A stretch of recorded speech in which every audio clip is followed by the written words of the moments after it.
Hello, YouTube. My name is Andy, and this is another episode of Dungeon of the Mad Mage. On tonight's episode, things get a little weird. At the end of episode 2, the crew barely survives an ambush.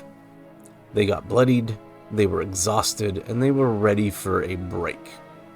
Halaster returned them to the back rooms, their usual spot between episodes where they can rest, eat some snacks, and maybe scheme a little bit off camera. Back in episode 1, Ukig left his Harphammer. It's been busy in the back rooms. You see, Ukig figured out that when an unseen servant trips over the hammer, it dies, and he gets a little bit stronger. It comes with a tingling sensation in the back of his skull, and a very satisfying ding. And then Berny tripped over it, and that was one trip too far. Now the crew finds themselves in a strange pocket dimension, and one that may not be made by Halaster. What follows is part mourning for Berny, part magical body swapping, and part showdown between a minotaur and the Harphammer he's been leveling through passive manslaughter. Now please, go grab yourself something to drink, maybe a nice cup of tea. And while you're at it, hit that like and subscribe button.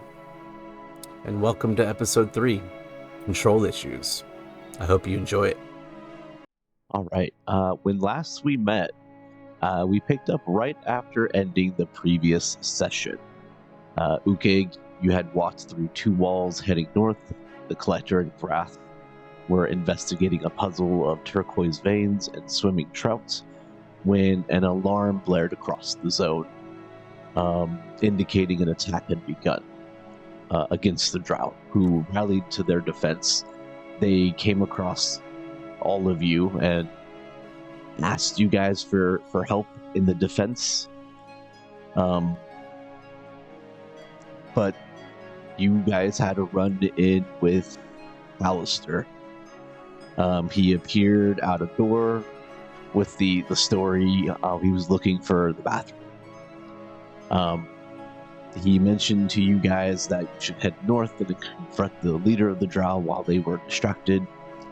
And you guys did just that. You headed north, ignoring the attack completely. And after some exploring, you guys were ambushed. Ukig, you became more wounded than the Collector is healthy. And then Halaster invited you all into the back rooms to recover and prepare for this episode. The next few moments for you guys were a blur of slow motion as you began to settle into the in-between show comforts. Berny tripped over the Harphammer, and you all watched as he fell and broke his neck. But before we start the episode, the sponsor segments, this week it's going to be a character spotlight of a character you guys have not yet met, but will eventually keep venturing down into the dungeon. To kind of set the scene, imagine like a news anchor sort of Halaster sitting next to a dragonborn. I believe she's a dragonborn at least. Halaster says, "She's loud, she's proud, she can make a weapon like no other. She's the Thatcher for the best matcher, the target for your Margaret, a gal who's smoked more cigarettes in a day than Grath has in his entire life." And he points to the dragonborn.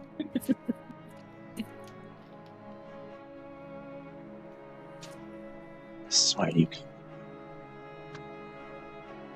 Oh, okay. I didn't get that cue. Yeah, he points to you again.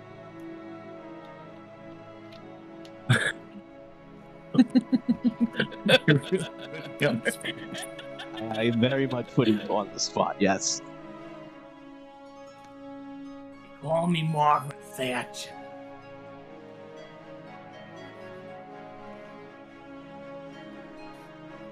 I really know what else you want from me. Well, Who's they? Why do they call you Margaret Thatcher? Or do you call yourself that and you just don't want to be embarrassed? That was the name I was born with. Okay. So parental cursing kind of a thing. Gotcha. Continue. all right, perfect. The scene kind of melts away, and you guys all find yourselves as Ukig, Grath, and the Collector in a funeral home. About the place, you will see the guests in attendance. 4 separate Halasters. One is dressed up in a bunny suit, like he's in a full-blown bunny suit. He hops around. You see in that Is he pulling it off? Like, does he look really good in the bunny suit, or is it really awkward and? No, it is perfectly fitted. It looks as if it's real bunny fur. In a corner, you have another Halaster he's wearing flip flops, shorts, like a Hawaiian shirt. He's got sunglasses on. The third Halaster, you guys have met him before. He's in a giant red suit. You guys, I believe, called him Satan. And then you have another Halaster dressed up as like a doctor. And they're all intermingling in the same like foyer sort of room, the entrance hall of this building. There's a table with your concessions. It's almost as if you guys are still in the back rooms, but you're in a funeral hall. You also have no memory of how you got here whatsoever.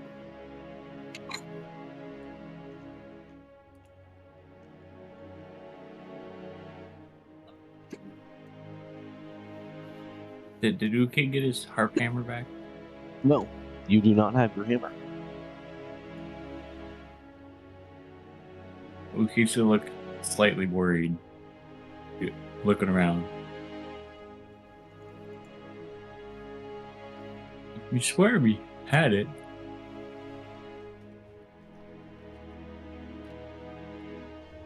Yeah, when you look around, you see that there are like 3 entrances, 3 doorways along the eastern wall. You kind of have like a double set of fancy wooden doors. You know that would lead into the main event hall, where you believe Bernie is laying in an open-faced coffin. You have another double set doors on the end of the hallway. Presumably this leads out. And then you have a third door on the other side of the hallway. It's just a single door, no glass, no windows.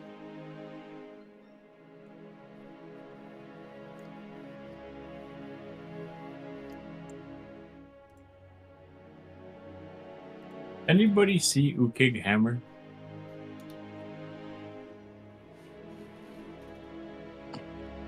No. I imagine a small child ran off with it.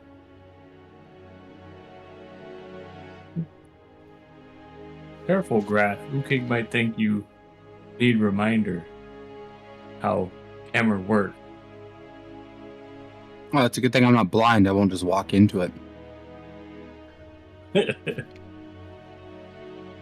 Okay. Ukig like Grath's sense of humor.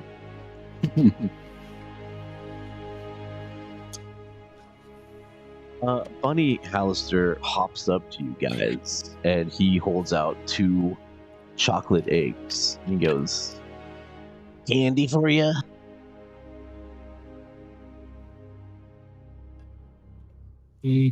What in it for Ukig? Is this a Bunny Halaster that's meant to like look like a real bunny, or is it like sexy Halaster bunny? Oh, he's not sexy whatsoever. Okay, Just looks like an old guy in a just old guy in a bunny costume. All right, Yeah. it's a really nice bunny suit, but Very good quality. give it to the bird. I'm sure chocolate's good for them.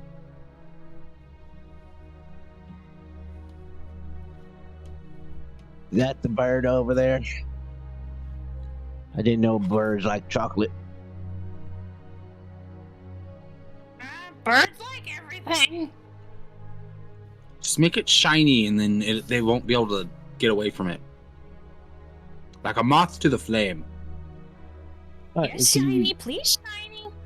he reaches into a basket, pulls out from behind his back, and he pulls out a rather large egg, and it's covered in shiny metal. Ah, shiny, oh, shiny. And then the collector will run up and take it.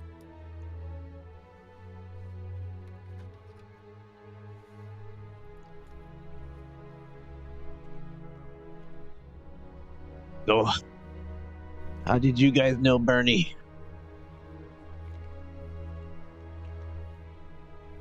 Oh, Bernie was Ukig's best friend. I used to be Bernie's best friend too. No. Ukig think he would know that. How would you know that? It's not like Bernie talks a lot. No, but Ukig and Bernie have a very special bond. Ukig think he would know. Hey, if you say so. I'm just here to pay my respects to a dead guy.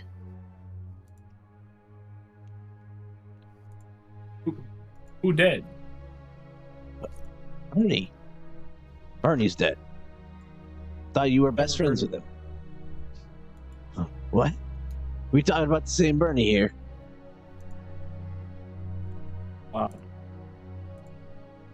Old guy? Look kind of like you? Yeah. No, not same guy. Oh. Well, that's weird. Go have some more nachos. See you guys later. That's right. Walk away. He's now And standing on Ukig- the other side of the room, eating nachos and watching you, Ukig. And Ukig's gonna look over at Grath. Man, nerve of some people. I mean, yeah. Yeah. Fuck that guy. I'm gonna stare back at him, glaring back at Bunny Halaster.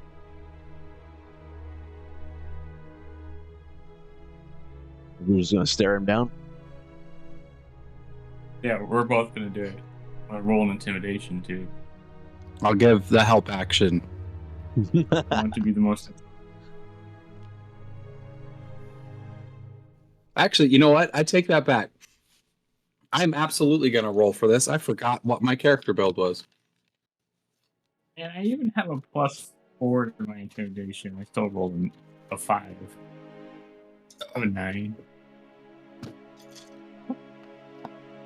I guess it's hard to intimidate somebody from across the room. Actor, what is my act? That is deception and persuasion, so I don't get advantage on this. But I do have a +7.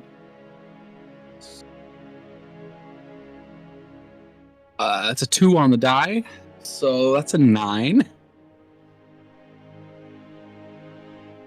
He does not seem at all phased or even cares. He stares at you guys as well.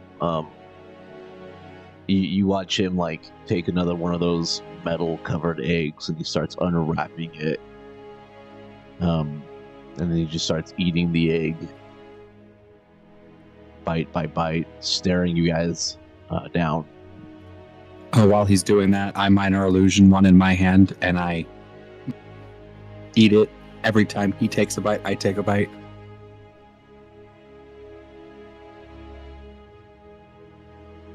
Two can play this game, man. Oh. But I'm not actually eating anything up. It's just a minor illusion. Okay.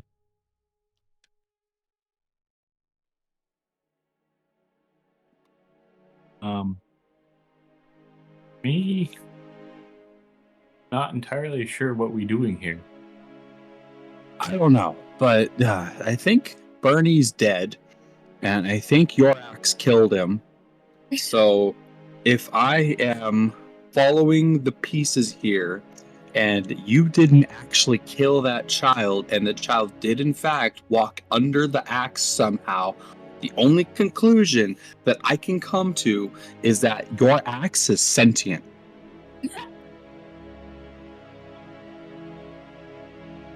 I mean, That's what makes sense. yeah, Ukig knew that. And it killed Bernie. Yeah. And So that's why we're here. It's because we're here to tell stories about Bernie and feel sad, and then hopefully get your money back. here to collect hammer.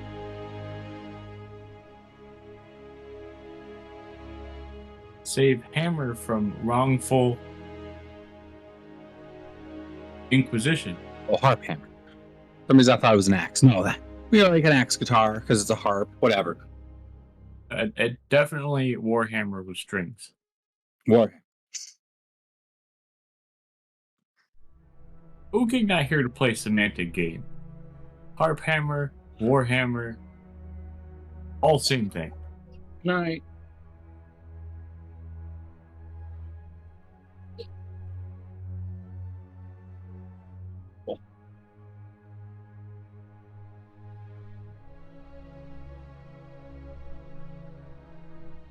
Okay, well, maybe Hammer still with body.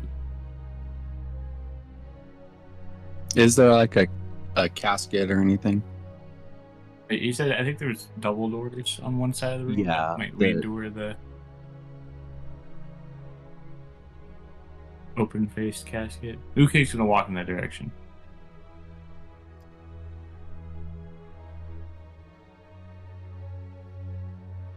You're gonna walk into the main room.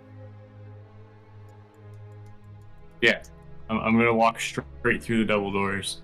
I'm not even gonna push them open with my hands. I'm just gonna physically walk through them. So it's just gonna hit him in the face. Ukig's shining moments. Hopefully they swing open in the opposite direction, because if not, they're coming off. Ukig, you do walk right through these doors. Grath, the collector, you both see him pass through the door as if it's not even there. Ukig, as you come out the door, it breaks around you. You kind of glance behind you, and the hallway that you just came from is empty. As you glance towards the main hallway, or the main hall that you're in, you see it's like it's decorated like a church. You got rows of pews on either side. You have a narrow hall or pathway between the pews going all the way up to like a raised area with a podium. There is a coffin up there. The door, or not the door, the lid is open. And you see everyone in attendance. You see the collector, you see Grath. All four Halasters are there. The one that looks like a doctor, that one is up front at the podium, and everyone's just staring at you because you just broke through this door. But nobody says a word.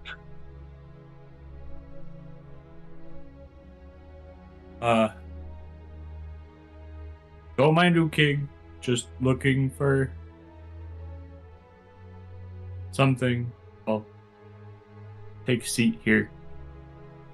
I'm gonna sit in whatever the closest here is. Okay. Make a perception check.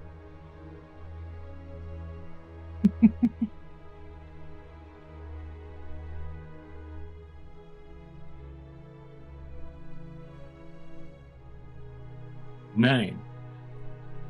Okay. You sit down and you watch the funeral. While you're doing that, Grath, Collector, what are you two doing? Honestly, probably just watching Ukig if he's doing this. Yeah, You see closed doors. You guys are still in the main So we hallway. You're looking at. We don't closed see doors. Ukig break through a door or anything like that. No, he just walked right through it, and it like shimmered like Okay. water, and then it became solid again.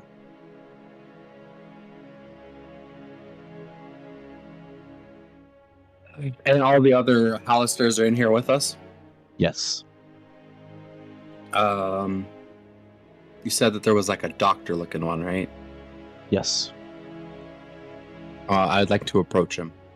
Be like, so, come here often? Yes. I live here. This is my mortuary. Oh, so you're like the doctor version of Halaster that handles all the dead people around here? Yes. Or yes, just the that's- dead Halasters? Any dead that come my way. Mostly just Halasters, but yeah. Does Halaster die a lot? The birth rate of Halasters, for every one that dies, 2 gets born. So I've got a steady job. So, you said birth rate. Does that mean a Halaster is fucking something? Not necessarily. You could say that he's getting fucked by something, though. Wow. Shut up, 90s kids. A very feng shui.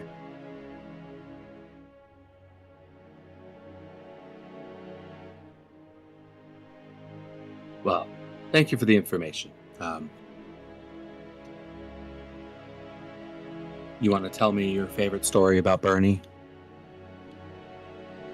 Sure. Bernie and I, we go way back, all the way back to school days. You know, we attended something called college. He pursued the clerical profession while I pursued the doctor profession. And, well, one day we were in, I think it was chemistry class, and I can't really remember what experiment we were working on, but there he is sitting over there in the corner, and then it just big explosion, glass flings everywhere, fireball. You almost thought magic was involved. Well, I get over there and I get to Bernie, and he sewed his mouth shut. He just melted it shut. Yeah. Wait, so it wasn't originally like that. I mean, yeah. Anyways, poor Bernie. Yeah. Look at the collector, like help in my eyes. Like, what do I tell him? I don't. Worked out in all of our favors. Bernie did talk a lot. You could almost not shut him up.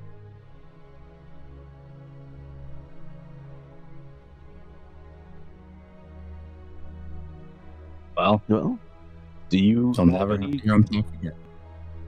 That is true. Some might call that a silver lining. Others would say it's tragic.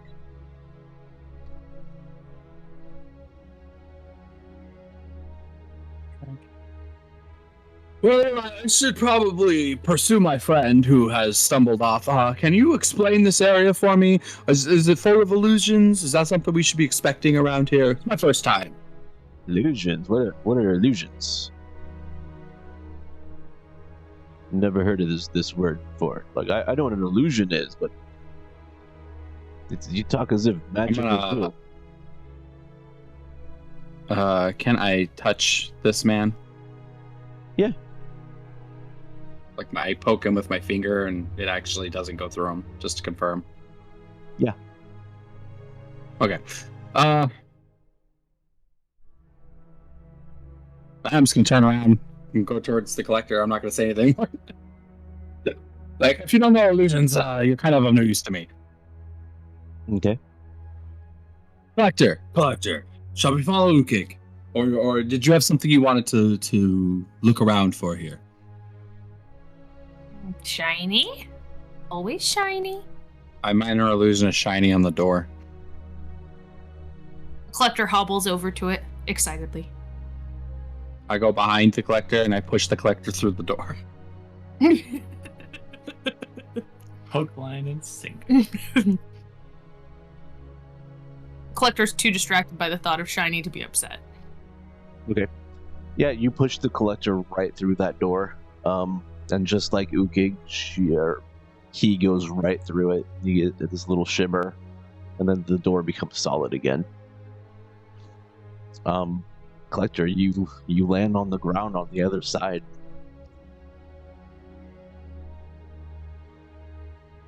What do I see? As you look around you, you are back in that main hallway that you just left. You're laying right next to the food table. Let me read the notes real quick.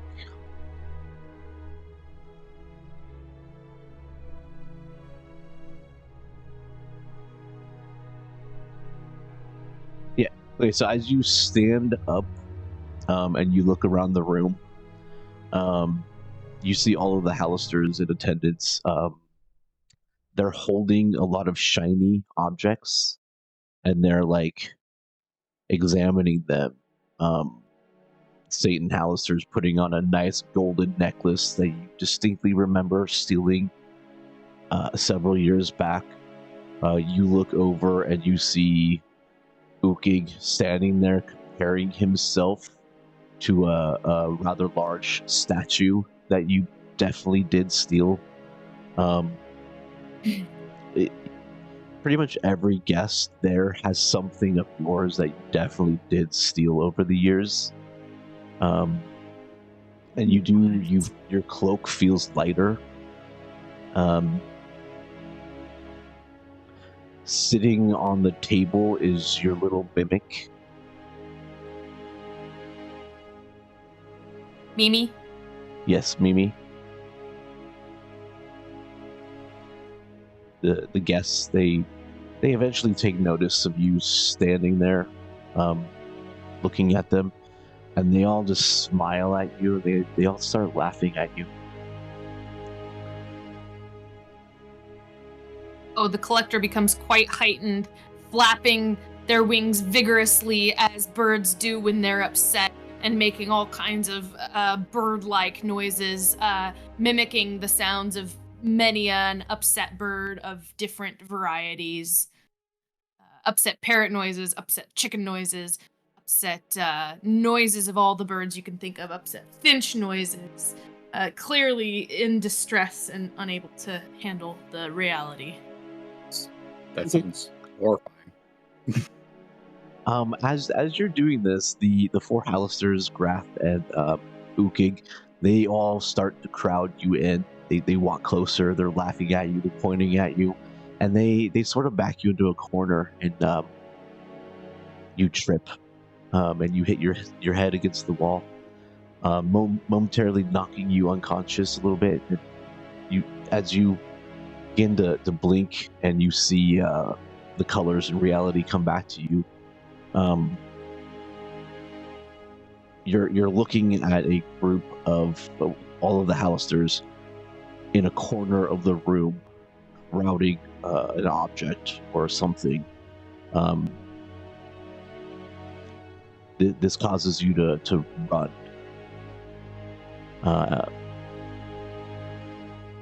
Out of confusion, out of not knowing what just happened. You no longer feel like yourself.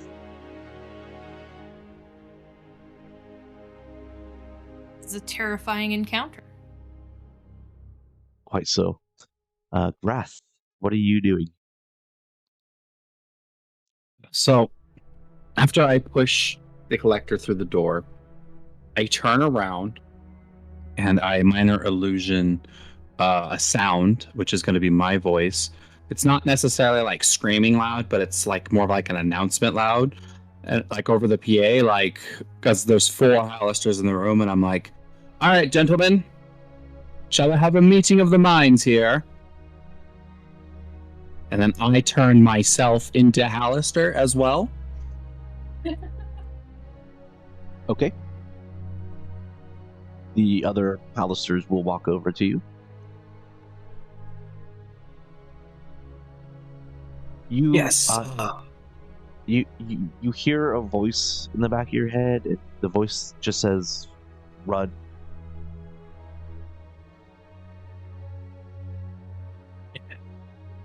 Little does this voice know, I never listen to the voices in my head. So we go to the rest of them like, "Now, tell me, gentlemen, which of you is the first? And if none of you are, point me in the direction so I may find him."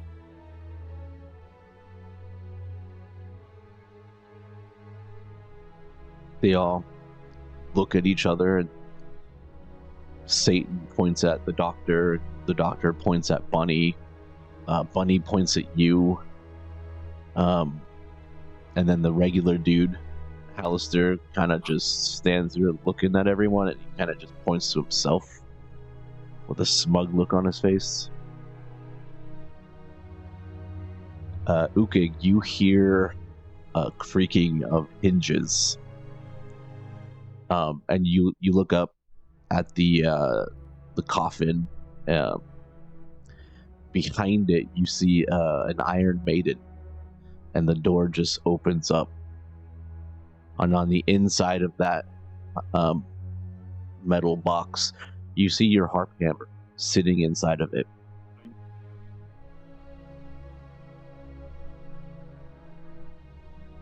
Ukig's going to become very elated, and he will stand up abruptly, hopefully making the cue squeal on the ground, and just start walking up. Perfect. You will make it up there. How close do you get? Well, clearly he's going to reach for it. Okay, as you reach for it, you grab it, and then you feel yourself get pushed. How do you react to this?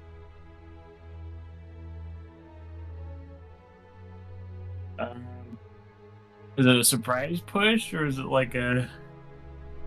Yeah, you weren't expecting it. Someone behind you pushing you into the Iron Maiden. I'm going to do my best not to fall face first into it, but I guess I'm going to be inside it, huh? Yes.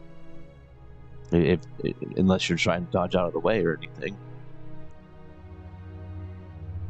I think... I don't know. That's me being me. If it's a surprise, I don't know that I would have been nimble enough for that. Okay. Or quick enough for that, I think. Okay, so yeah, you'll stand up and get pushed into it. The door closes.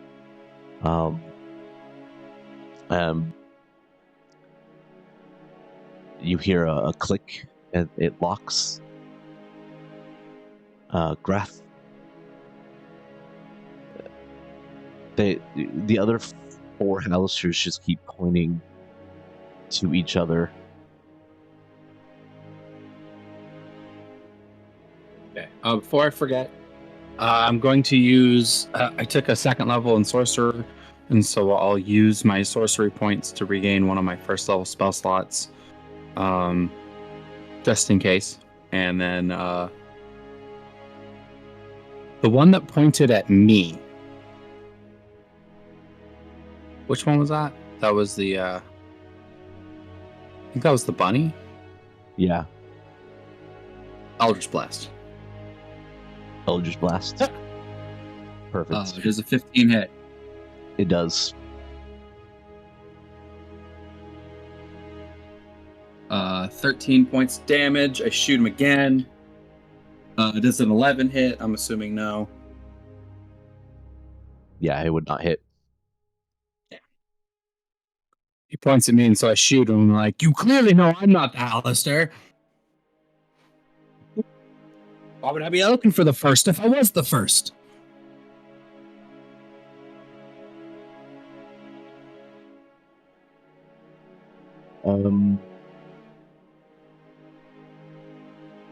He's picking a fight with Halaster. Don't mind me over here. He gains the space. Fuck! Why? The bunny suit's stupid. He looks at you and he says, "It's not a suit. I just grow fur all the time."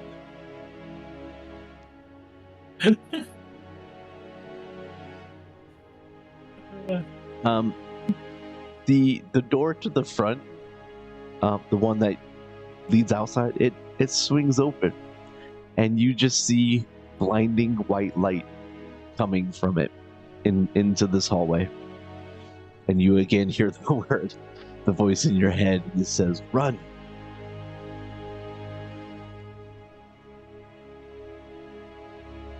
Identify yourself and I'll consider it.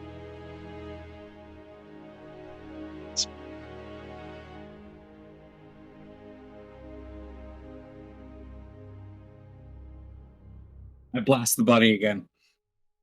Blast the bunny again. All right. Nat 20.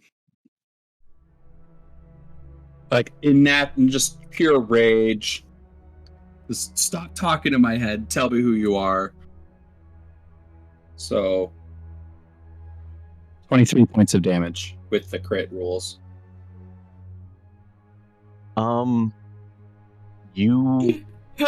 Your second Eldritch Blast hits him and his head explodes.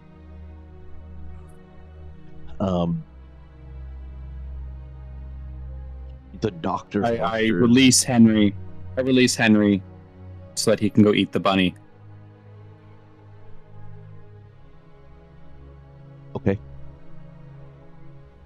Like, there's so many of them, and he was traumatized by his fur. Sorry, guys. I hope you understand. There's so many Halasters. I doubt you guys are all family. He seemed kind of like a dick.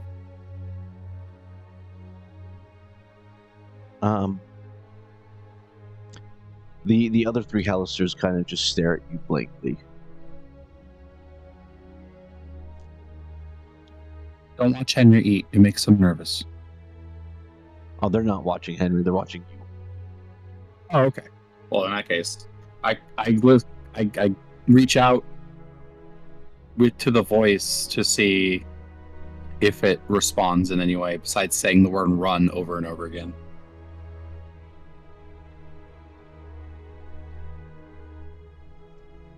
Roll an Arcana. All right. That's a 9.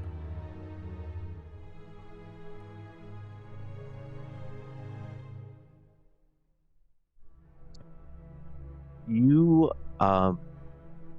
close your eyes. You reach out to the voice. You kind of get this fuzzy, scratchy feeling. You see like this gray, dark room. You can maybe make out Halaster. He's very blurry. He's pacing back and forth, muttering to himself. You see several figures lying on the ground. One of them you recognize as Ukig. You recognize Berny after a few moments.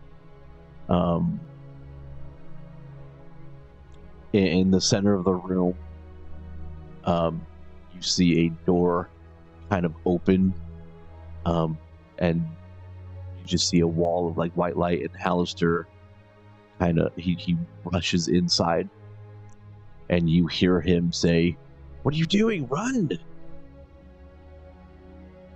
Which brings you back to the moment your vision of that fades, and when you open your eyes, you see Halaster standing in front of the white light, and he's waving at.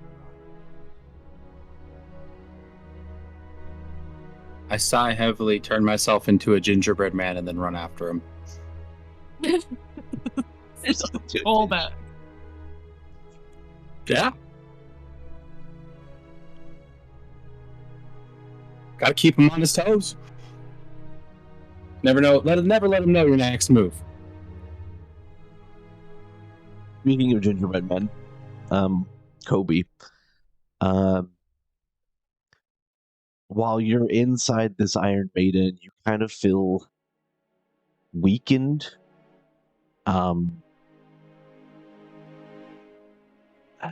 You try to rock back and forth, try to break out of this Iron Maiden, and then you just feel like one final pain,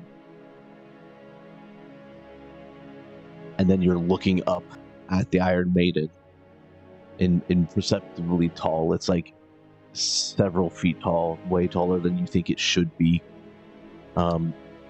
As you look around the room, everybody that was in the room before, you have the 4 Halasters, you have Grath, you have Collector.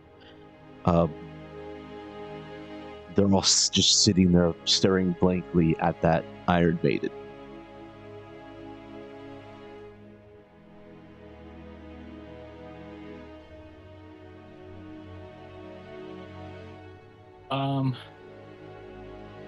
So I have no room to move, correct? You're no longer Ukig at the moment. You're standing outside of the Iron Maiden, staring at it and the room. Ukig is inside the Iron Maiden. Oh.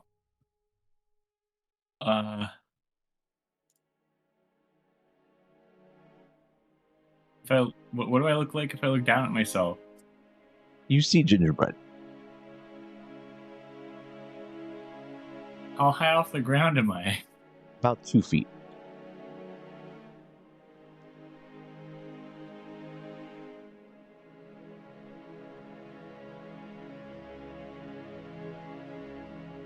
So confused. What does the outside of the Iron Maiden look like?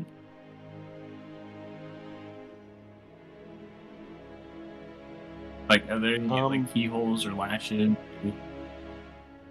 Yeah, it looks like it was made to fit a Minotaur. And at the very top, you do see a slit, where the nose would be.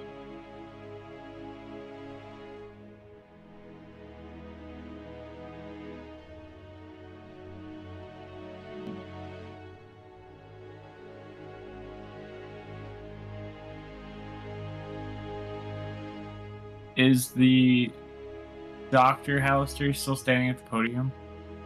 Yeah. Do you look like he might have a key on him? No, he does not.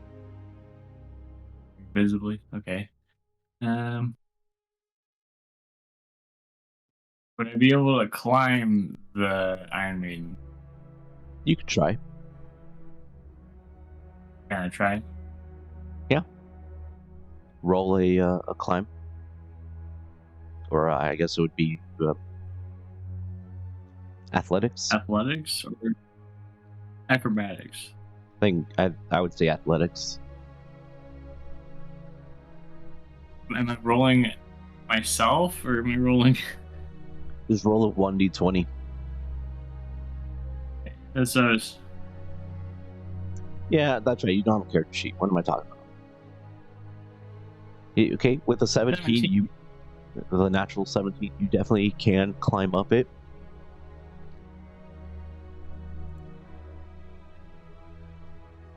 I want to climb up that slit and peer inside it. Like, do I see Inside, tumblers, or is it really?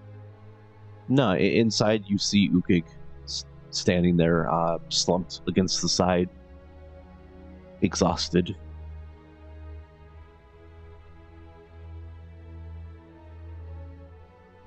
He is not holding the hammer.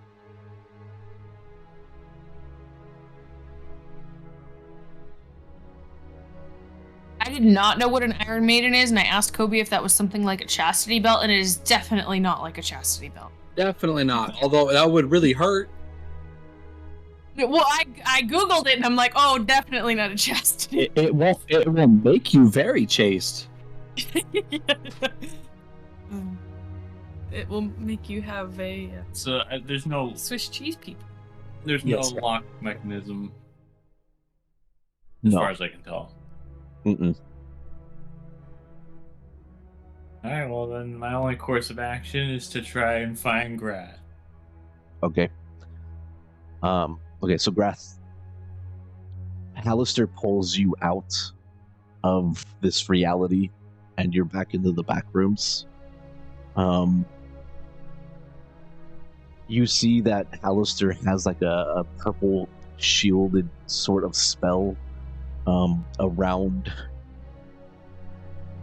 each of your characters. You see yourself lying on the ground, Ukig, the Collector. You see Berny lying there, and you also see the hammer, all contained within this, in the spells area. Halaster looks at you and he says, "It's a close one. It's fucked up. Most one. That What's hammer- going on?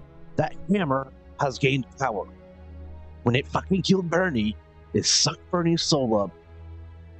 I think the hammer's alive, dude. I think it has your friends' souls trapped in some sort of reality. My quick think, I cast a spell. I don't know what else I could do to help.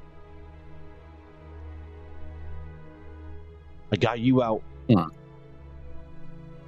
But you're just a soul. Not in my body. No, you're not in your body.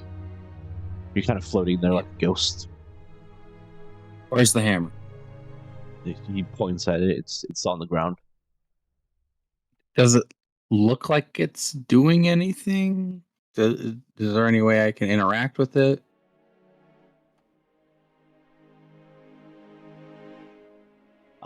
It looks passive. Like it's not doing anything more than the rest of your friends are doing. Just sitting there, lifeless, motionless. I try to grab it with my gingerbread hands. As you get close to it, you'll come up against the purple shield. Halaster says, "Well, if you go back through that, you're going right back inside to that dream hell. I don't know if I Do recommend you that." think could we break out through the dream hell? Or is there a solution out here? Possibly. Maybe. It's a working theory I got.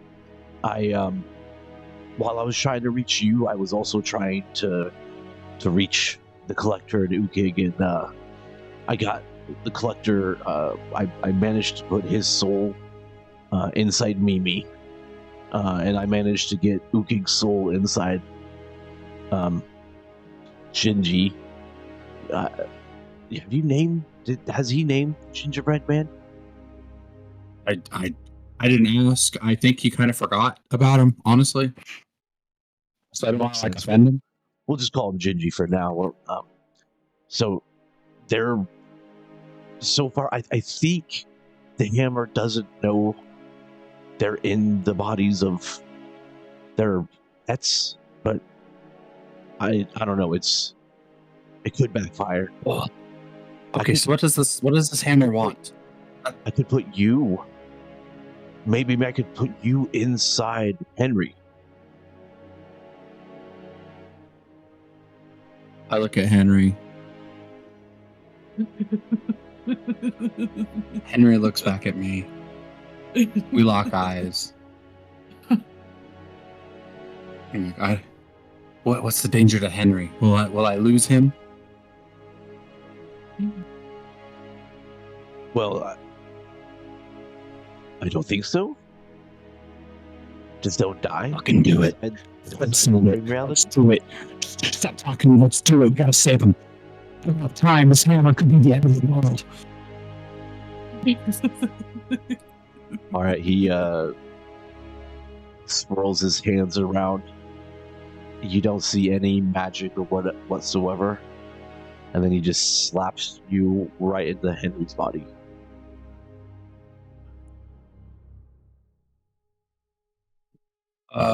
You're now floating there. I'm now a gibbering orblet. Let's go find that stat block.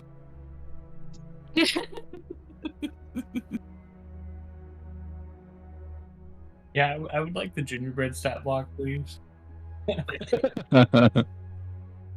Constitution of 4.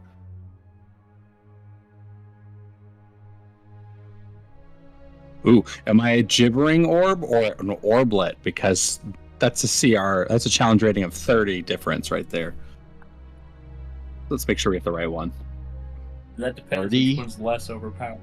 Yeah, I'm not the gibbering orb. I'm the orblet. Gibbering orb is very big. He's beefy boy. Maybe Henry can upgrade one day. You know, get enough protein and stuff, and Just be my he'll be my vehicle. yeah, you're right on top of him. My It's so ooze covered gross vehicle.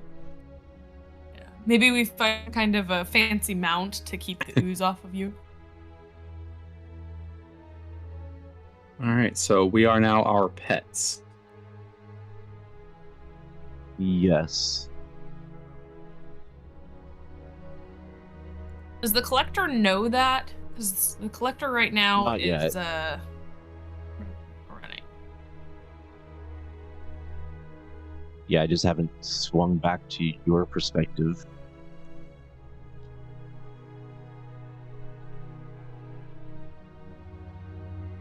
Texting Ukig his character sheet.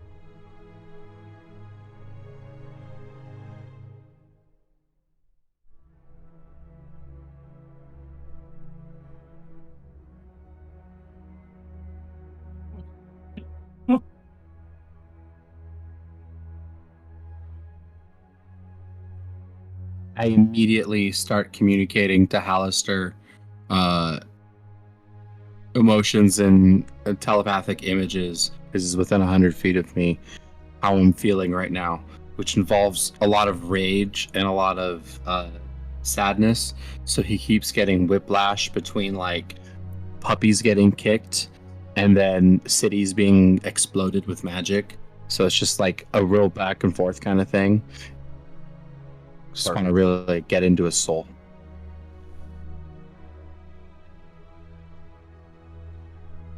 I need to download this one specifically.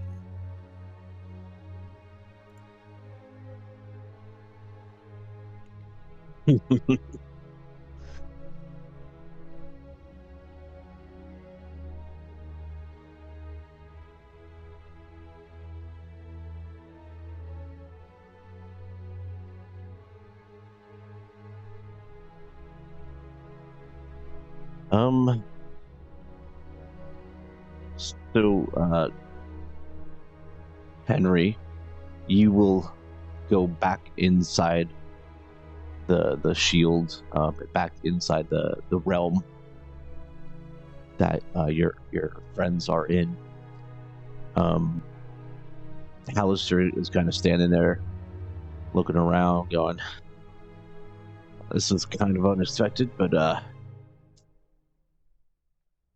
he looks over at an unseen camera and he gets his best game show smile on. He says, "Well, ladies and gentlemen, seems that the hammer is possessed by the souls of numerous unseen servants.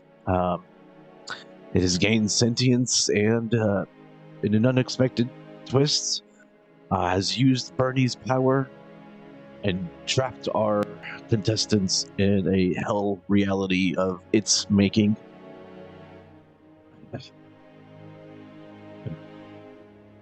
Good luck, our contestants.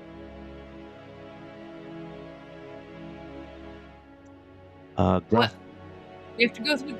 Oh, What? this is really a hellscape. It is Hellscape, yeah. I'll Grath, have to go through levels with these stats. you fly back into that main hallway, and you see a gingerman bread man standing there. You also see Mimi.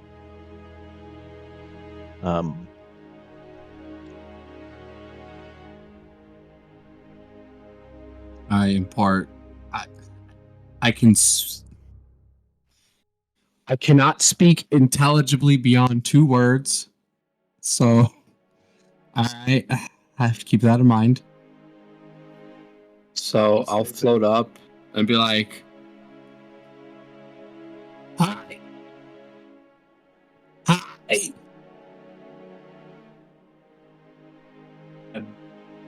You're gonna see Gingy get real excited, and just it sounds like it's the most painful thing that this gingerbread man has ever done in his life, but he has a totally straight face while he's saying it.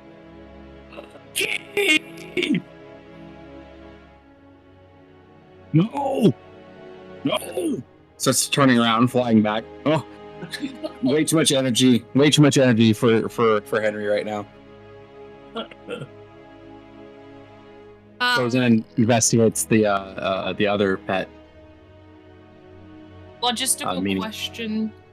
Can mimics talk?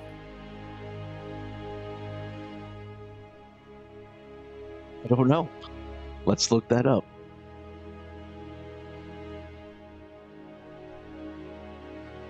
It is apparently a common question. Is it a common question? Yeah, there's an answer right here. Something to be aware of, most mimics can't talk. However, there are mimic colonies, which is a thing from Tasha's Cauldron of Everything, which have mimics that communicate both verbally and telepathically, including their children, which they're just willing to dispose of if they don't think they can win a fight. So that's fun. So maybe you're a child and can communicate.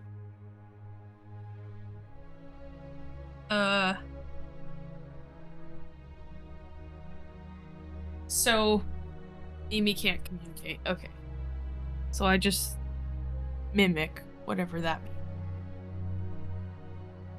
Sit there like a lump.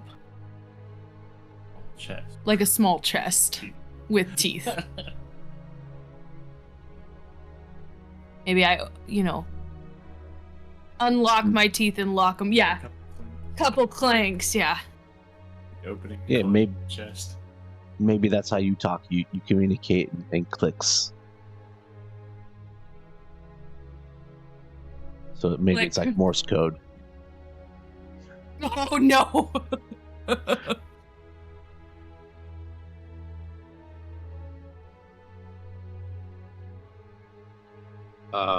Henry coughs loudly, and a whole bunch of gross fluid comes out of his throat and just splashes all over the floor.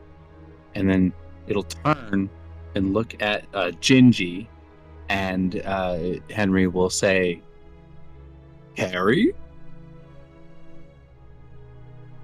Okay. Amy will clap a couple more times. I'll float my little butt over to Mimi so that Gingy can pick us both up at the same time conveniently. I'll start clicking rapidly. How big is Henry? Henry is tiny, I believe. Yeah, he's a tiny aberration. He's teeny boy, like a size of a The size football, of a saucer, right? From like whatever. like a football. I think is specifically. Yeah. Okay. Okay, because Gingy's like 2 feet tall. Yeah, and Mimi's a small chest, so Mimi's probably the biggest of you three. Oh, No, Wow. I think Mimi's supposed to be a tiny chest. No, that's right. Mimi can fit in your hand, right? Yeah. so maybe you're basically we more got two handheld diminutive. objects. Yeah.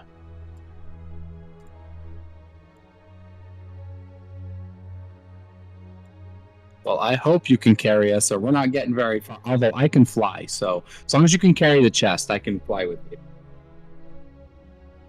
Mimi can walk. Yeah, the chest should be able to hop about, right? Yeah. I didn't know that. It's a lot slower than the rest of you, but it can move.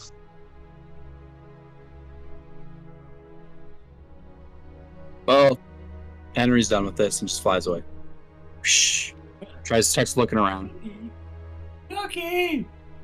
Yeah, Henry, you see the doors that lead into the main hall where the coffin is. They're shut. The 2 doors leading to the other reality are shut, which leaves the 3rd room that you guys haven't gone through, just a single wooden door off to the side. And as you look at that, you see the door handle turn, and the door swings outward in like a slow, like it slowly opens and it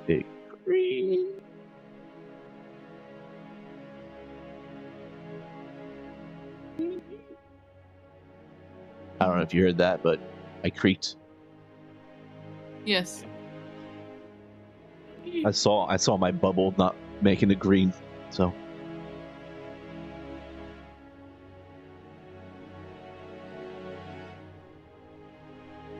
I will inspect it. Can I do a perception check? Yeah. It's the only skill this guy has. 16.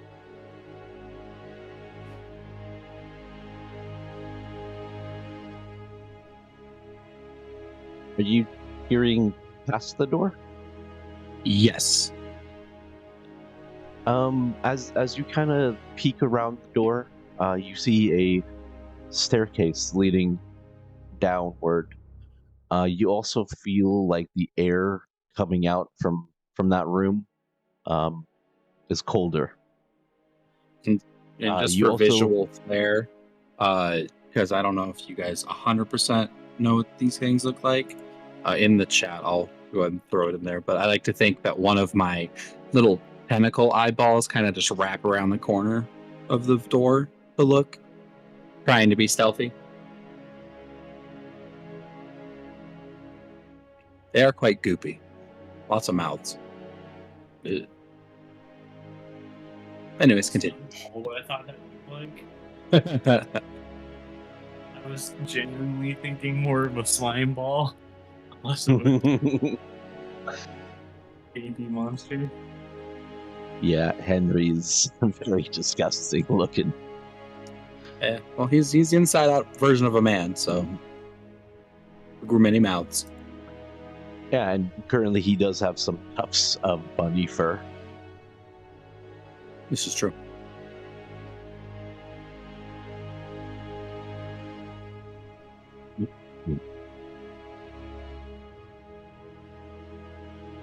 Alright, so did you see anything? No. He just sees down a set of stairs. The tile at the bottom of the stairs, Henry, they're like ceramic. They're white, kind of a greenish tint to them.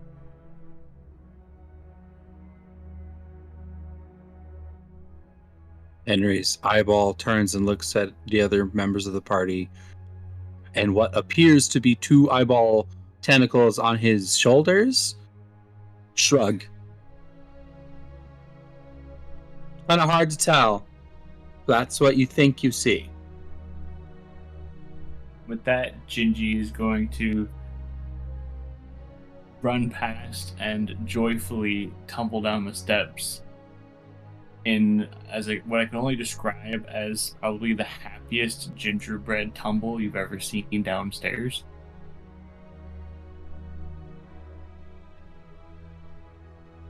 Have you ever dropped a cookie downstairs? Sadly, yes. Sadly. I'll say if you haven't, just imagine, I'm sure most of us have dropped our phone down some steps. Pretend it was a gingerbread man. And he's smiling the whole time.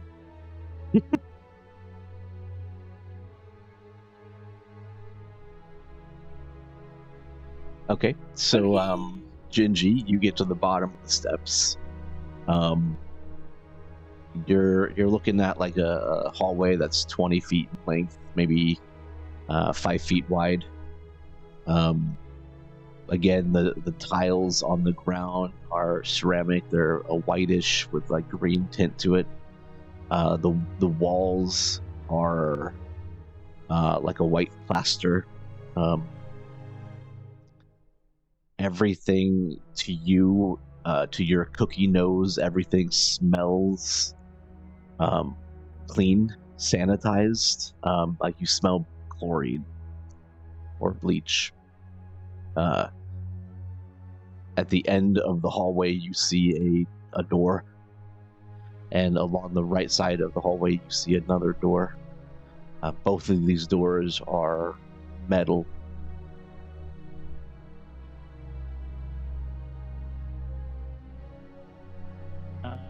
I'm gonna turn around and look back up the steps, and hopefully they can see me up there. And I'm gonna give my best attempt at gingerbread thumbs up, both hands, and say cookie. So you're just kind of holding your hands. You go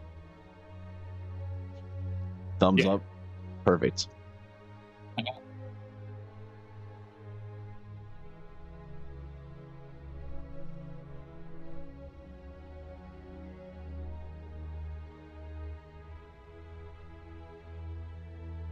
Ball's in your court now.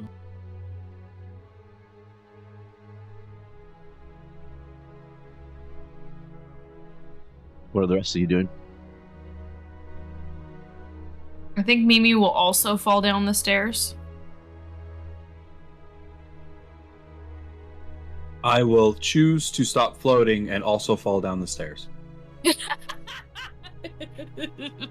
So you hear like a money rattling little wooden box fall down some steps. And then behind ear. Second. Yeah. Oh god. Feel just gushy and yeah.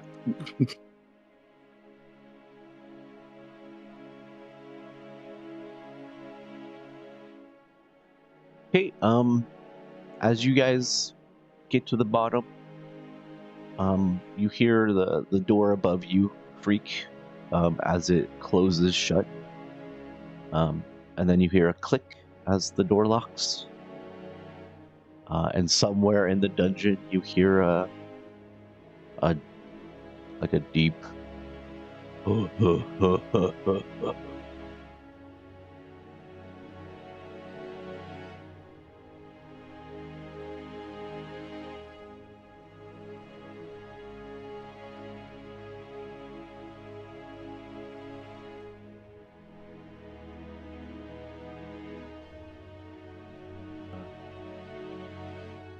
Cookie.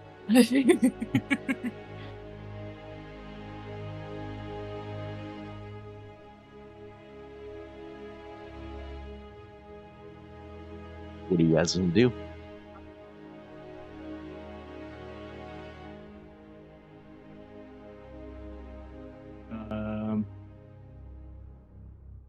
This will start exploring. Walk towards Very slowly. the nearest door, which is like 2 miles from me. It's not that far. 10 years You're from now, you'll You're finally just arrive. tiny. Yeah. Okay. So you come to the first door on the right. It's a metal door.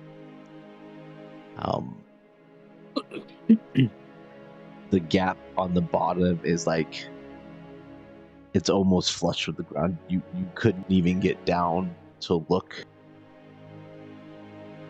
underneath it. It's so tiny.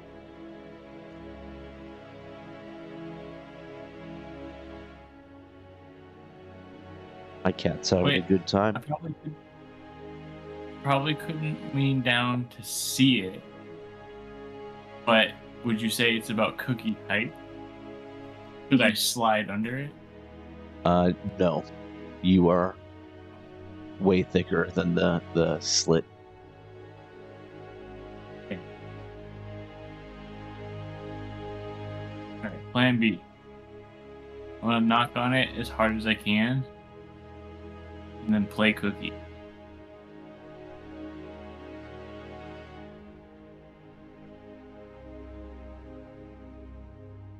You knock on it, and you hear like I don't know, whatever a cookie sounds like against metal. You don't hear any other response coming from inside the room. No one comes to answer it. You don't hear movement on the inside.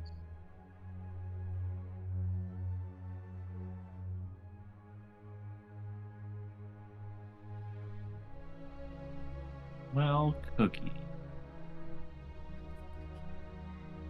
We'll just float and try to not make a sound.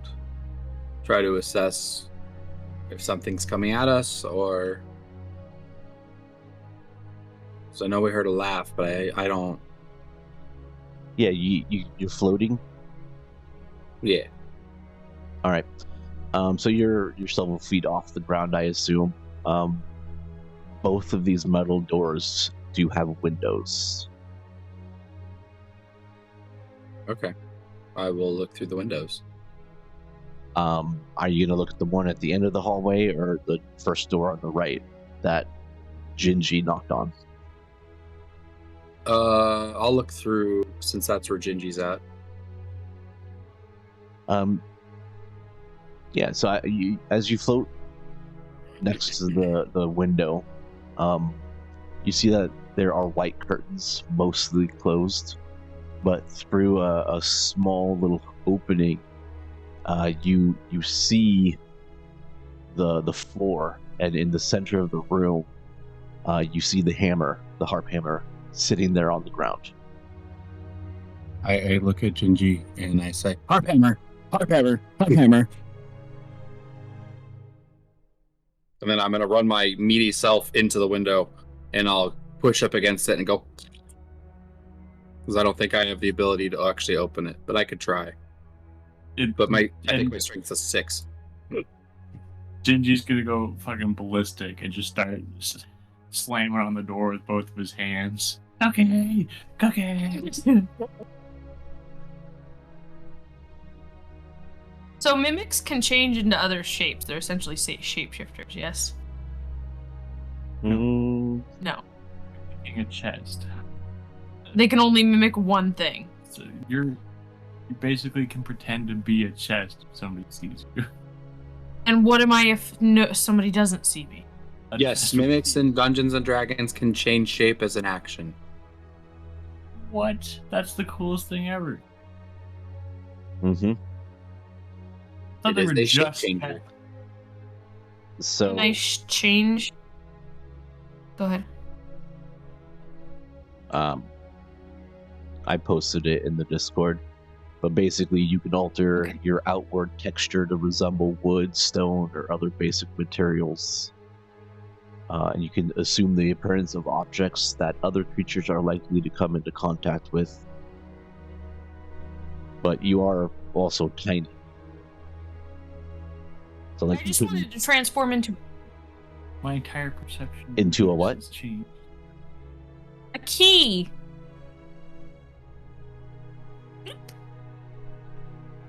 Okay. So you're now a key lying on the ground.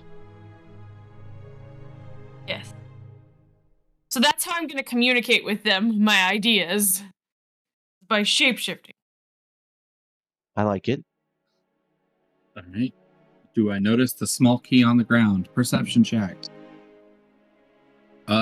16 on a perception. I assume I see a key. Yeah, it's Really not here. hiding. I'll go ahead and grab it, and I'll see if I can jam it in the door. The key magically appears. The chest disappears. Just don't bite me. Kelsey, roll a percentile die. Fuck you, Andy. If you don't have one, roll a d20. Which one's a percent? A D100? D100. There should be. Yeah, there.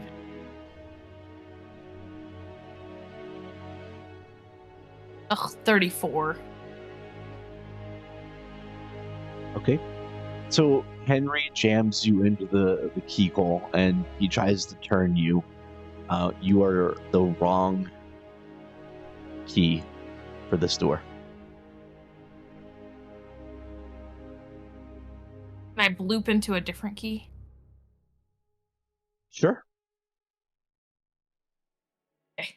I'm gonna bloop into a different key. Do I need to roll again? Yes. Okay. Henry's also rapidly just pulling you out and jamming you back in. Not understanding it's not working.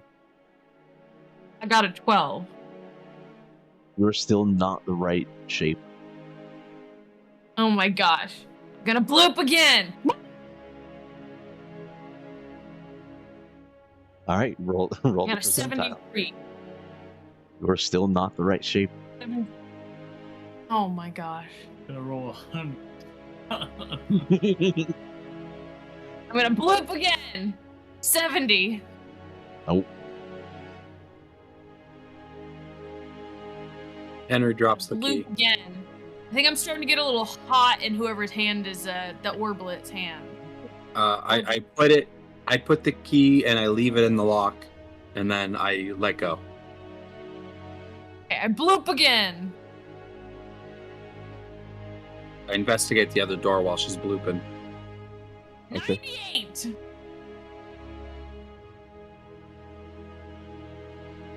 I rolled a 98. You're still not the right key. Henry has floated over to the other door. Henry, the door is slightly open. I'll peek an eyeball in.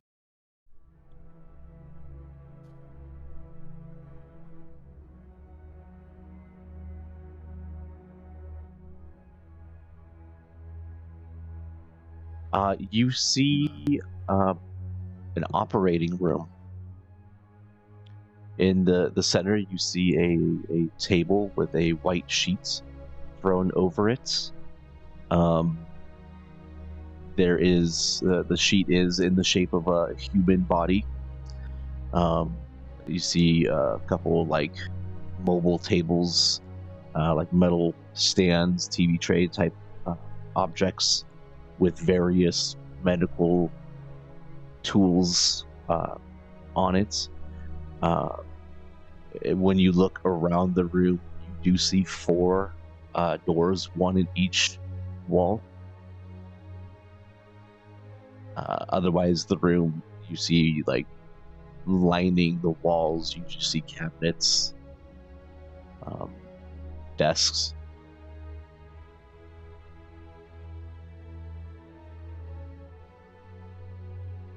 Oh, no movement or anything, though? No. Okay.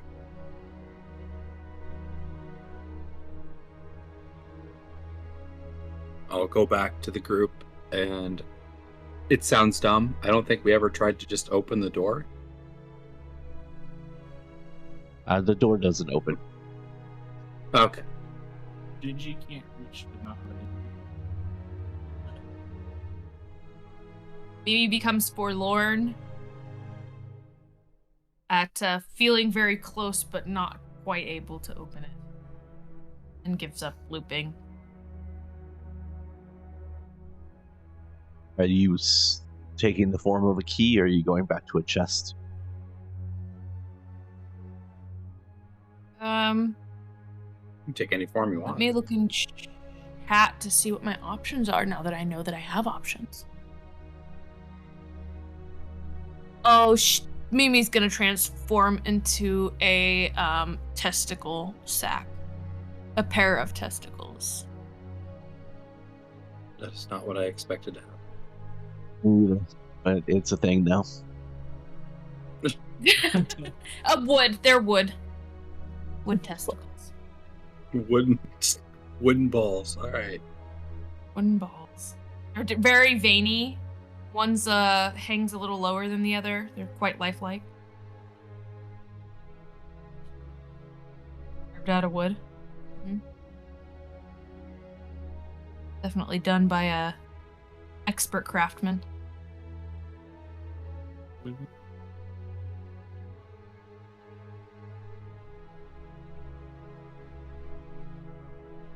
Alright, well, Gingy's gonna move on. Gonna go look at the slightly open door. Okay. It's very tall, very metallic. Still slightly open. Slide his way in. Yeah, you are just the right width to slide right in. You're now standing in an operating room. Is there an operating, like, I know there's an operating table, but is there one of those little trays that usually sits next to him? Yeah. I want to climb on top of that. Okay. You're now standing on top of the tray. There's all sorts of medical tools. Oh yeah, I'm definitely gonna pick up a scalpel. Yeah. You're now holding a scalpel. They're all caked with dried blood.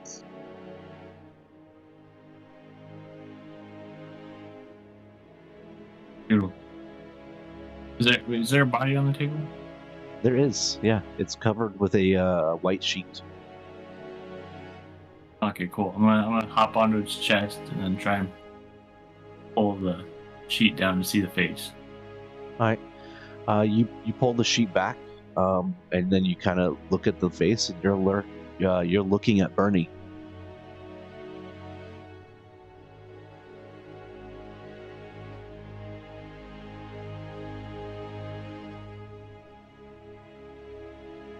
I want to pull the sheet down further.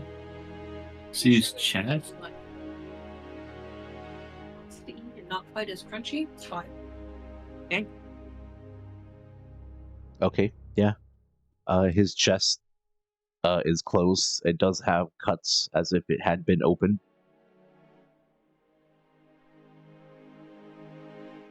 Okay, so we have an autopsied Bernie. And then, just out of morbid curiosity, I'm going to take a peek. I'm not going to remove the sheet, but I'm just going to peek under his lower section. How big are we talking?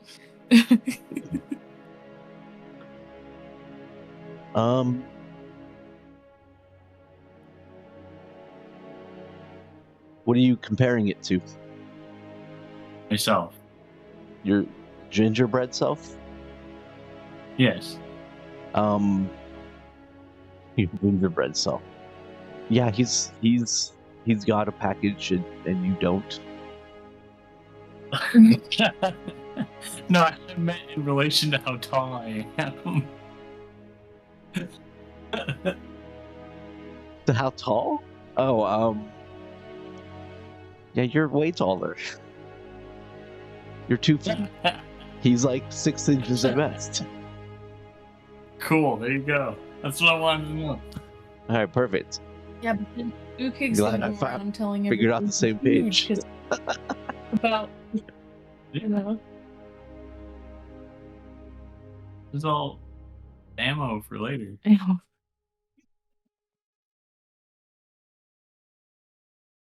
I don't know what to do now. There are I don't know 4 if this doors. There are 4 doors leading out of this room. There's one in each cardinal direction.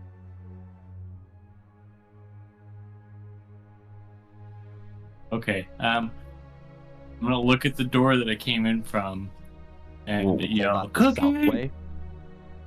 Yeah. I came in the south door. Yeah, we'll call that the south direction. And that wall has two Okay. doors, the one you came out of and another one. I'm gonna look in that direction and just yell, "Cookie!"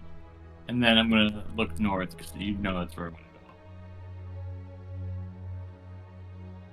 You're not Ukig.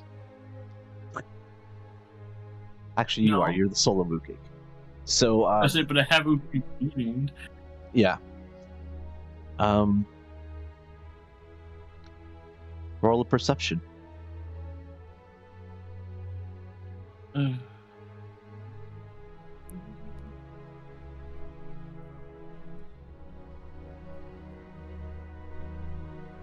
22. 22. As you're standing there on the operating table and you're looking in the north way towards that door, you notice that it is shut. This door doesn't have a window.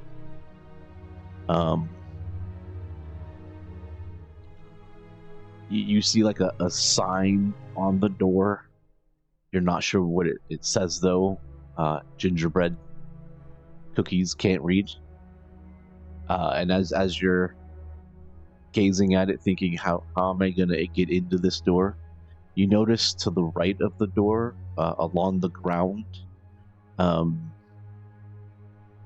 you see a vent, like a vent opening. With the vent has, it looks like it was kicked in. Perfect.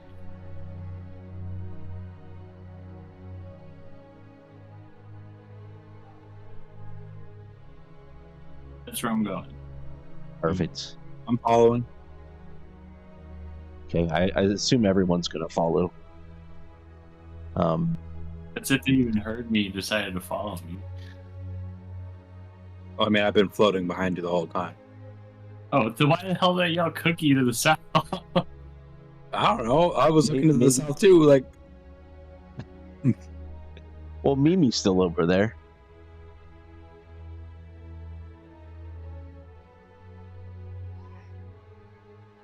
You coming? Yes, I'm coming. All right, Yeah. so you guys all get to this this northern fence.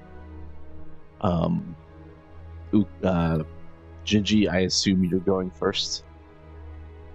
You come into a small like utility closet. There are shelves and boxes lined up. You find all sorts of various tools and equipment.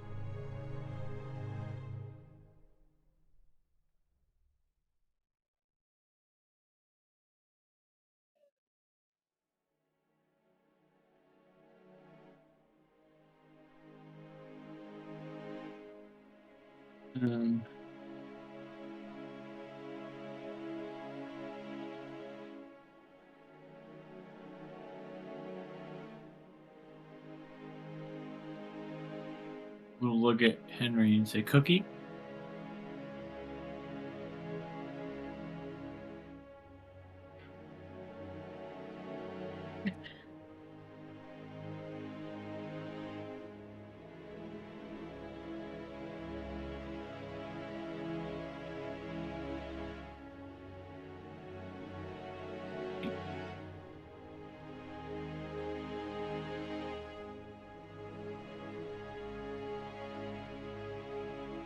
There's really nothing else in this room.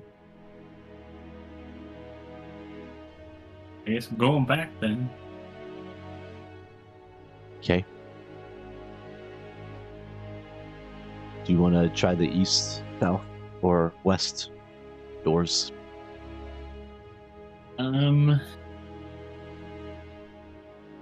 The east would be the same side.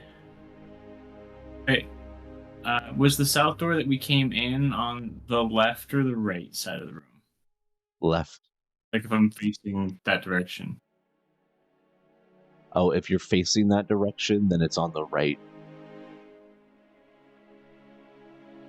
Okay, then I want to use the left door in the south direction. Or go towards that door. I don't know if it's open or not. It is. You'll notice that all of the doors in this room are shut, but each of them have a vent next to them. And the vents to this, in this area, it looks like a secured vent. You see like metal flaps in a closed position. You see along either side on the bottom, going all the way up and across. It's the vents like bolted in. You would need some tool or object to help you break the vent open, or maybe unscrew the vent. You mean like a scalpel? Could be.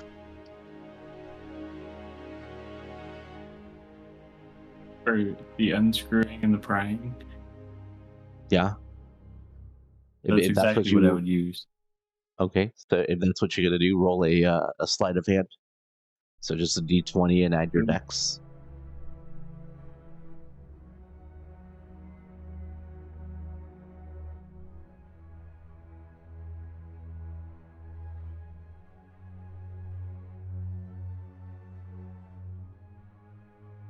$16.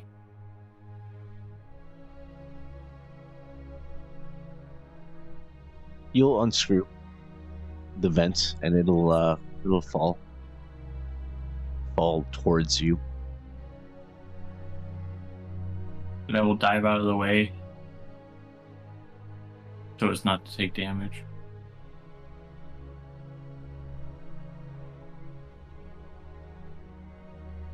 Okay. Because to me, it was like an entire wall coming down. Basically, yeah. You feel like it could have been worse. Yeah, you death feel right lucky. there. Feel very lucky.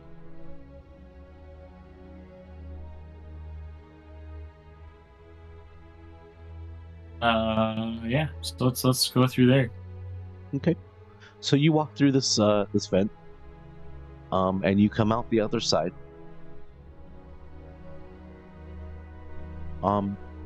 You come to a 10 by 10 office. Along one wall is a desk with a chair. From this angle, it's hard to tell what's on the desk. But sitting in the center of the room is the Harphammer. And Yes. as you gaze over it, you feel like a malevolent aura emanating from it. Yeah, but it's my malevolent aura.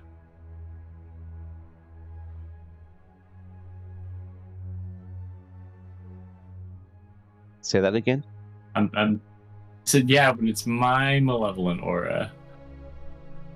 It's my baby. We're gonna probably have to stop in about 10 minutes here. That's fine. We can make it I'm in too that time. excited to be.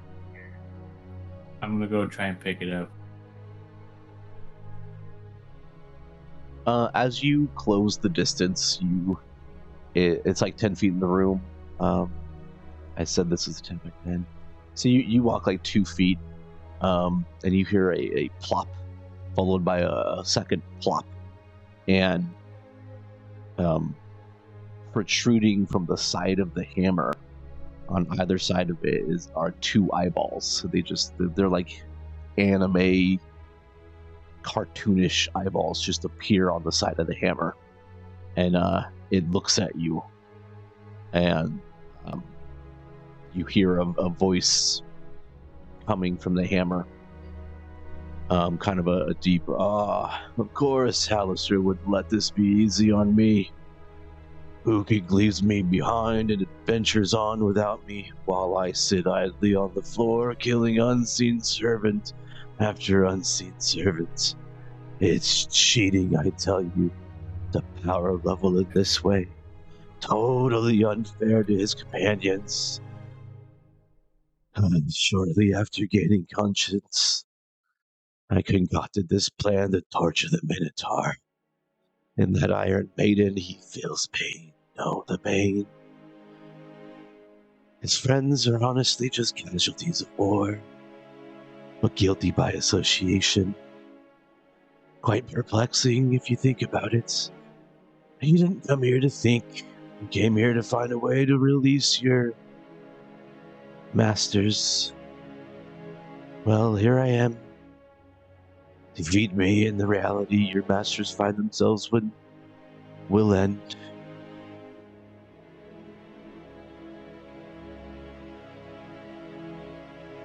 The hammer begins to lift itself off the ground, and it rights itself so the handle's pointed down. And it's just floating a foot off the ground. It says, well, Gingerbread, do you want the first move?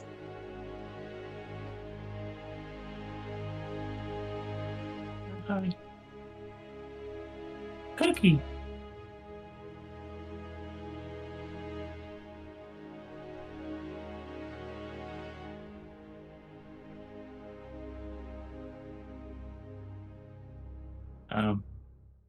Gigi's gonna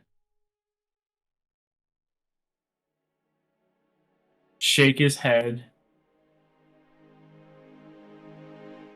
I'm trying to think kind of pictures I do it. He's gonna shake his head and very slowly walk towards the Harphammer and say, "Cookie, cookie, cookie," and then pat him a couple times and then get real close. And then slap him really hard. Okay.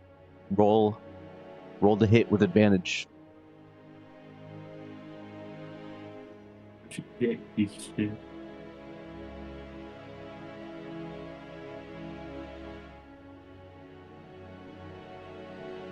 Gross. 5. The hit. You Did missed. it hit? No, you swung wide, and the hammer swings out of the way, and he comes down and slaps you, but also rolled a 5. So I assume he missed. Yeah. Initiatives.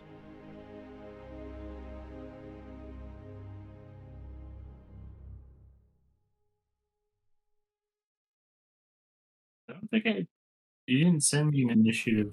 Was just Gingy The not roll. have one? Roll a d20 and add your dexterity. I don't think I have that for Mimi. 16 is what I got for my roll. Unnatural 20.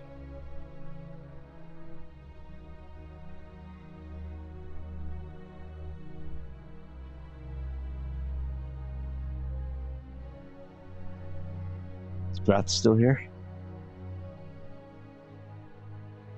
I think my Yeah, camera's I was muted. I just realized. 11. I said when I yelled cookie at him twice, I assumed he died. So nice.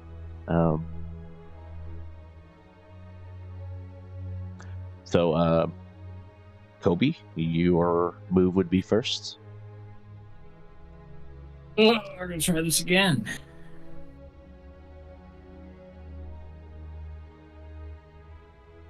There's a 13 hit. 13 does hit, yes. Cool. Takes 1 cookie damage. Perfect. With Ukig, roll your wisdom, will... What is it? Hold on. It's a will saving throw. or a wisdom saving. Wisdom saving throw. 5. Perfect. Oh no, sorry, that's a. Oh no, it'd still be a 5 anyway. Okay. Kelsey, it's Mimi's turn. What can Mimi do? Don't you have the mimic stat block pulled up? No, you just sent me this thing. I'm gonna send it to you. Pulling it up right now.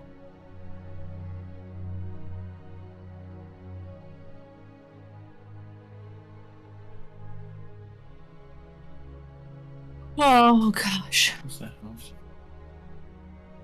Didn't you send her the miniature mimic stuff Yeah. Should have. a while back? See if it's direct message. Was that in the alt chat or was that?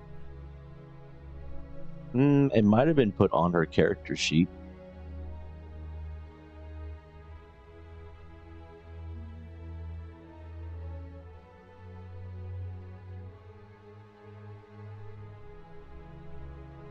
Yes, I do have it on my character sheet.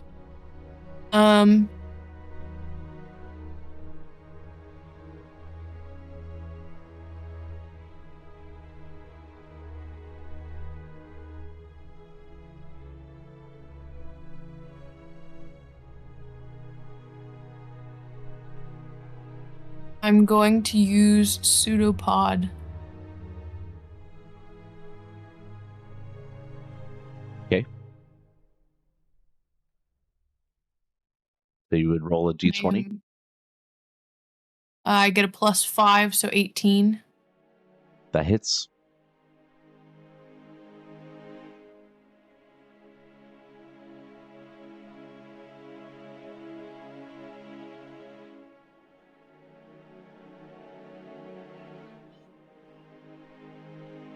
I rolled I got a 5 damage. Okay. With the collector, roll a wisdom saving throw. A 20? No, wisdom. What does a saving throw mean? It's these guys. Sorry. Well, no. Oh. 13.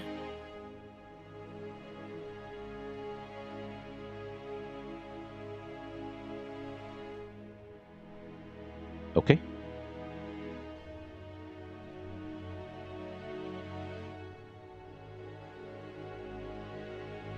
Henry, it would be your move. Has this thing moved yet? It's floating in the air. You have Gingy right in front of it, Mimi to its side. Can I get within 10 feet of it? Would you say? Yeah, you're within 10 feet of it, yeah. Okay, cool. I'm gonna go ahead and do my poison spit attack. +4 to hit. It's a 21. That hits. Not too much damage, but 1d4 +2. So 5 damage, and the target must succeed on a DC 11 Constitution saving throw, or they are poisoned for 1 minute. 13. Alright, you beat the Constitution, but you still take the damage. Okay. With Grath, roll a wisdom saving. Correct. That's my worst stat. 11.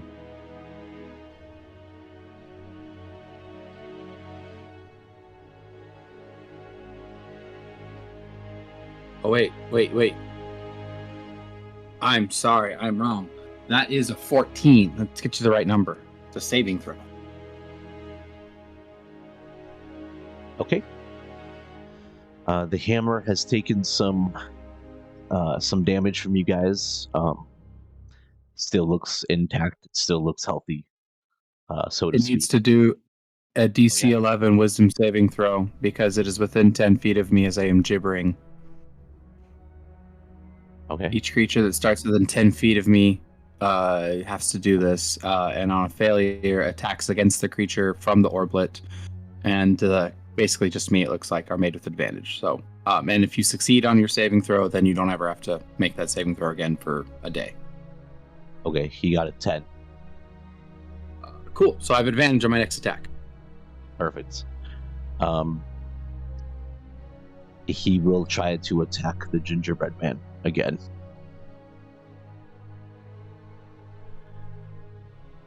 Does 13 hit?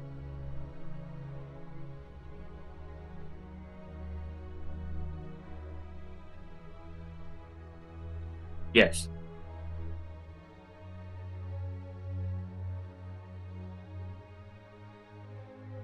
He will do 6 points of crushing damage. You want to describe how the gingerbread man is crushed into nothingness?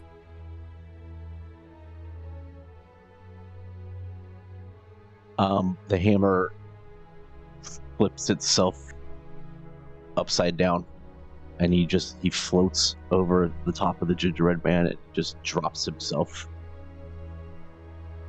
You just get crushed, and cookie crumble goes everywhere.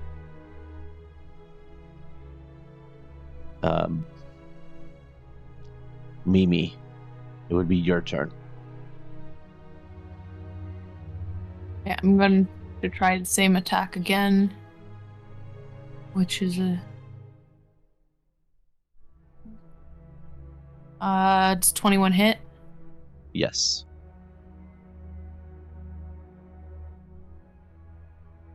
It does 9 points of damage.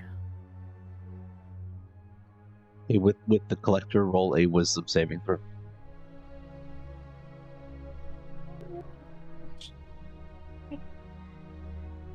A natural 1.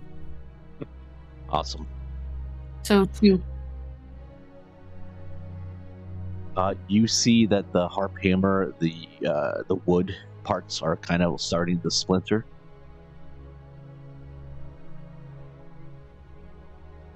Henry, it's your move.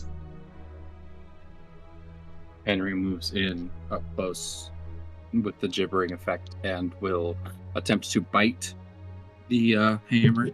He's trying to bite the splintering portion. Okay. Both of those rolls suck. 13. That hits. Okay. Does 6 piercing damage. Okay. With Grath, roll a wisdom saving throw.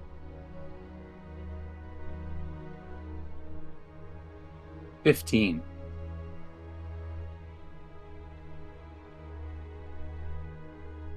Okay.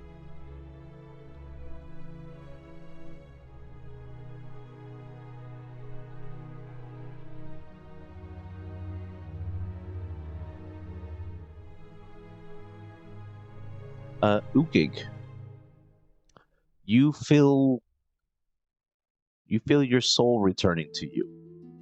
You're still inside the Iron Maiden, but you seem renewed with energy. You could try to break out of the Iron Maiden with a strength check.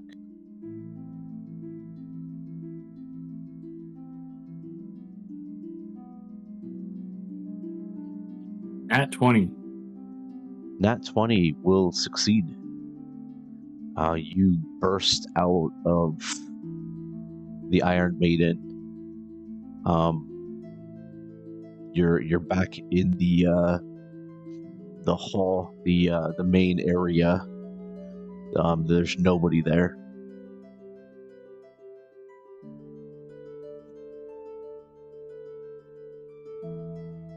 Can I try and make my way back to where my gingerbread body was? Yeah, you'll start heading in that direction.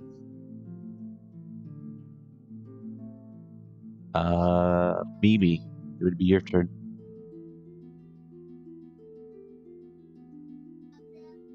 I'm gonna take the same action. Okay.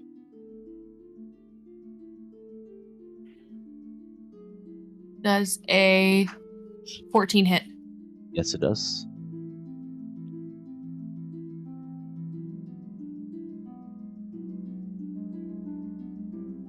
Do 7 points of damage. Okay. Do the wisdom save with the collector.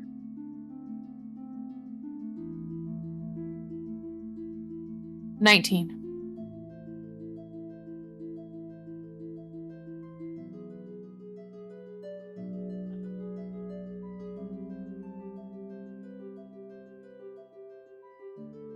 You see the hammer splinter even more. And he kind of, it starts to shake. And like coming from like within inside it, you see like shining bright light start protruding through various cracks along its body. Henry, it is your move.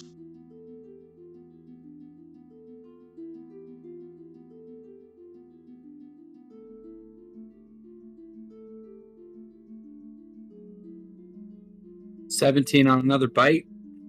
That hits. 7 damage. Okay. Final wisdom saving throw from Grath. 7. And how much damage did you do prior? Was it 9? On the previous turn? No, on this turn. The bite. 7. 7 points damage. Okay.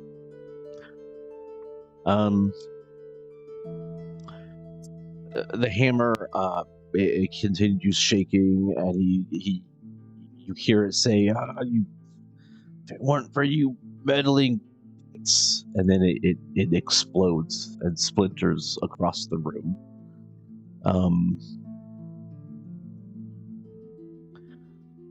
You see reality around you. The walls begin to shake. Dust starts coming from the ceiling. The room begins to collapse. You guys turn to run, and everything just kind of collapses right on top of you. The next moment, you're all coming to back in your normal selves in the back rooms. Halaster is standing there. He looks at the three of you, and he smiles. He waves his hand, and the purple shield comes down.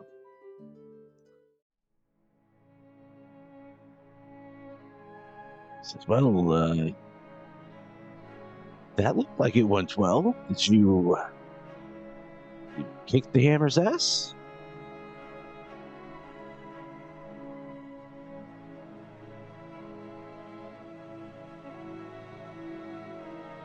Yes.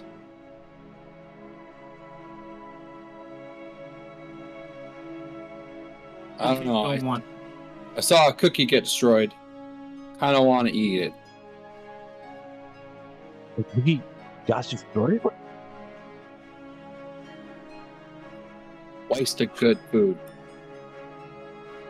Where are Ukig hammer at? You see it sitting on the floor, right where you left it. It's still in one piece? Yes. Oh, beautiful. Ukig's just gonna pick it up and nonchalantly sling it across his back. Roll a wisdom saving throw. Get us stuck in a goddamn loop or something, I'm gonna kill you. 8.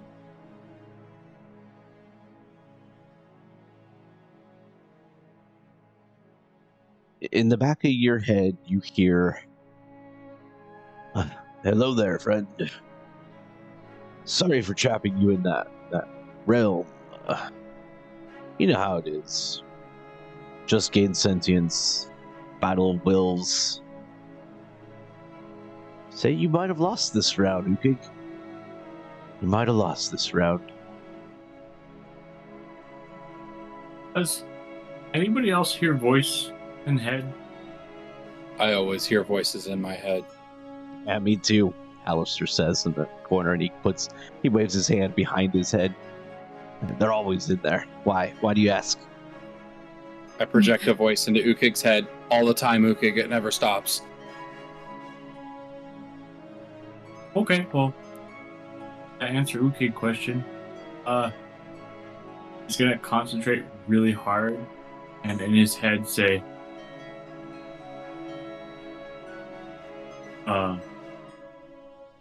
no.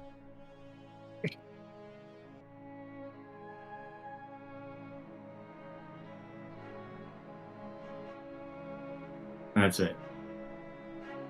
Grath in his head overhears the conversation and says, "Yeah, get him, Ukig." Perfect. That's the end of tonight's story. Yeah, I'm gonna have you so much guys, fun talking. you guys have battled the will of this hammer and came out on top. The hammer may or may not be in control of Ukig next week. I mean, would anything change, really? Not really. It might just I can see spook maybe- you a little bit. So I could see Ukig maybe speaking a little bit more intelligently, but that's about all that would change. Mm-hmm. Oh, you guys stood up. Again, you're still in the back rooms. Halaster's there. You got your sessions and unseen servants running around. Berny, is lying there as well. You do see him. He stands up, and he kind of grabs his neck, and he twists it, and you hear a pop. And then you see his fingers glow golden as he rubs his neck. And then he looks at you guys and he throws a thumbs up. Oh my gosh, Bernie's alive! Ukig's gonna lean over towards Grath. I shoot him with an Eldritch Blast. No, so 21 first, 20 on the second. I hex him with my bonus action spell. Make sure.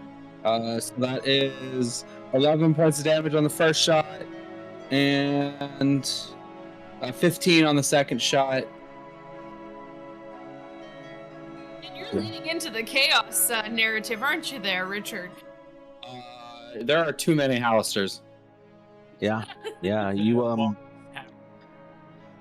Bernie only had 1 hit point after coming back from the dead, so you definitely kill him a second time. He drops there. And after a few moments, you see a blue orb leave his chest and begin to float up in the air. I grab it. And I eat it. You eat it. Ukig and the Collector, you just see Grath reach out and grab nothing in the air and then slam his hand against his mouth in a gulping fashion. Halaster looks at you, Grath, with a giant smile across his face, and he goes, "You finally did it! Where's that? There it is. It's here." And he reaches down and he grabs the shotgun. He puts a shell in it and cocks it. He hands you the gun. He says, "Take it out for a test spit."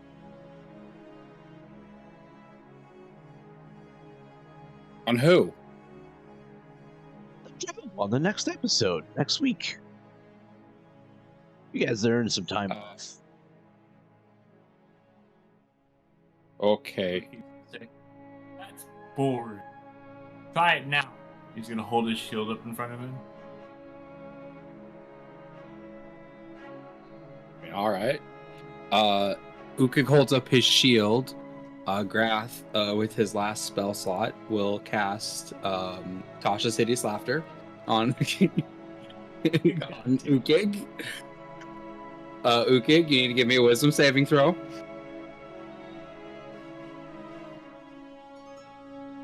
Mm. 19. Oh, damn. Ukig, in the back of your head, in the back of your head, you hear with disadvantage.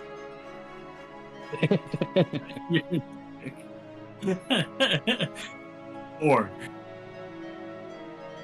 You are overcome with laughter fits as the idea of standing in front of a shotgun is suddenly incredibly funny.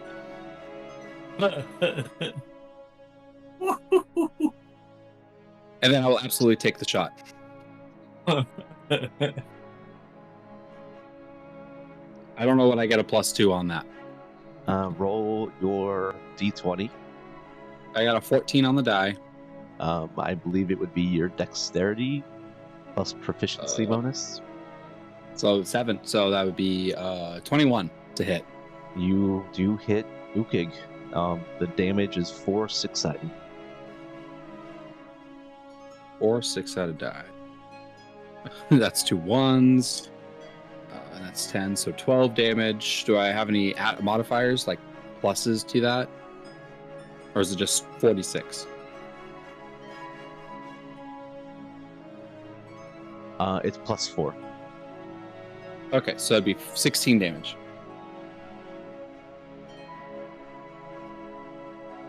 tickle.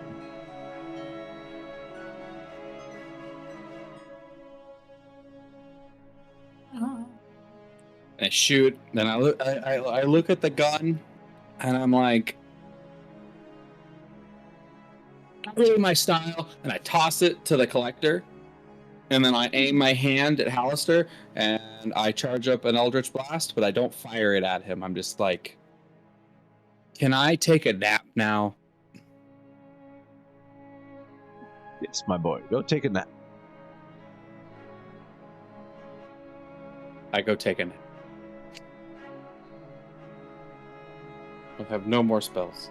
I have nothing.